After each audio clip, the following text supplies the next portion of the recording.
when the children were small, we took trips with them, and the trips we took were things that they would enjoy, not particularly saying that this is what we want to do.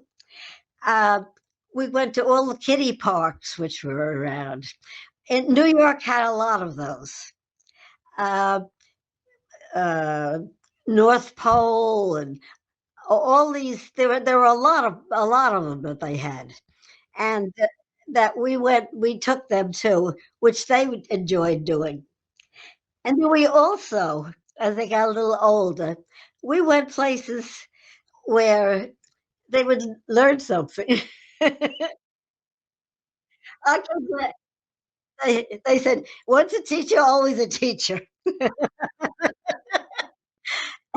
There were 2 places that Harold always wanted to go, not thinking about children at all, but 2 places. One was Nova Scotia to see the tidal bore. I'll get into that one, got to what you call, and the other was Egypt. So we did get to both of those. So anyway, I'll get to that when we get to trips we took. And one of them said to us, "You know, you did so many things after we were grown up. You got a pool, you got a boat, you did this and that and all this." And I said, "Sure, we could afford it then." Well, as I say, all these kiddie parks and so forth.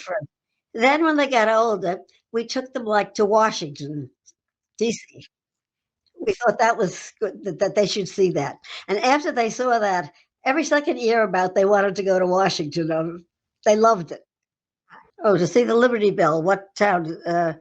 You know, Philadelphia. Yeah, we took Phila so we took them, so they laughed. They said when they grew up, said, "You know, you always took us on an educational trip."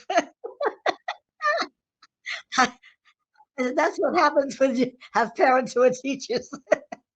One of the things we did when they were older then, we were going up to Canada. Harold had to get to see his Nova Scotia, and we took them with us at that time. They were still in our house.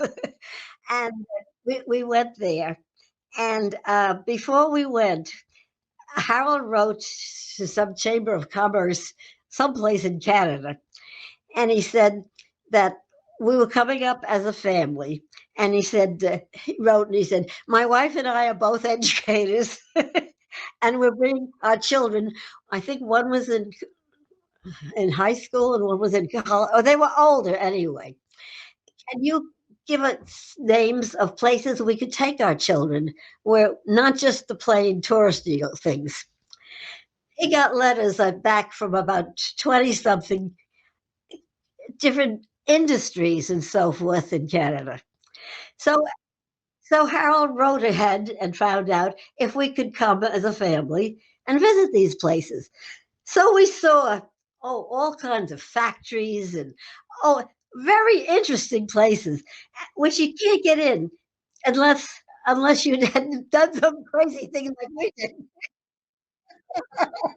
Unless you were Harold, right? You know, shoe factories and candy factories and, all kinds of things anyway. We got to see because he wrote these letters. And when we got there, we were treated like royalty. We went in, we said we had letters from them, and we just showed them, "Oh, yes, of course." And they gave us a guide around all these places.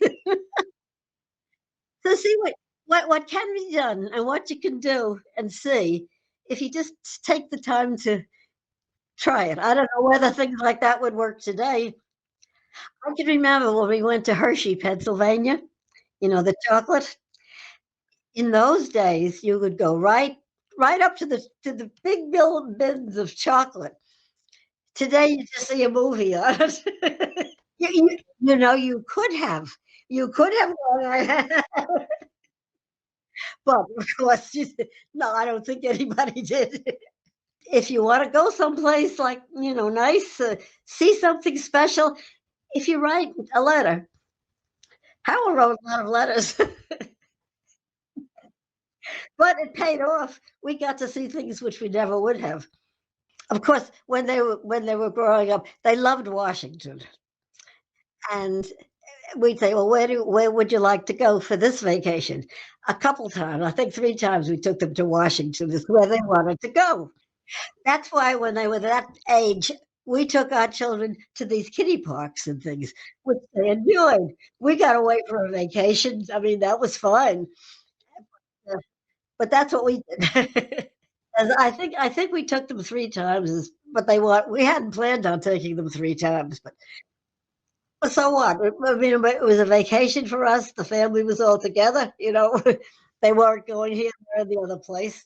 And, we when we went to Washington, we stayed in Arlington, just outside of Washington, and, the place we stayed, they had a bird, and Wendy was just thrilled with this little bird. Anyway, that in a cage, of course. She had she talked about him for years. We stayed always in motels rather than hotels. I always thought it was much easier with children.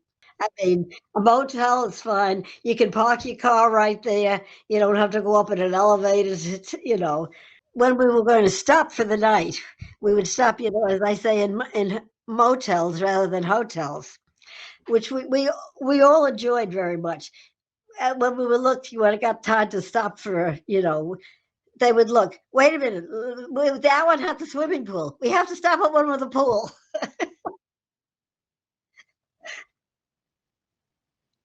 That's right. That's right. So anyway, that was what we did. We took them to those places like that, and but they liked to have and we liked the motels better anyway.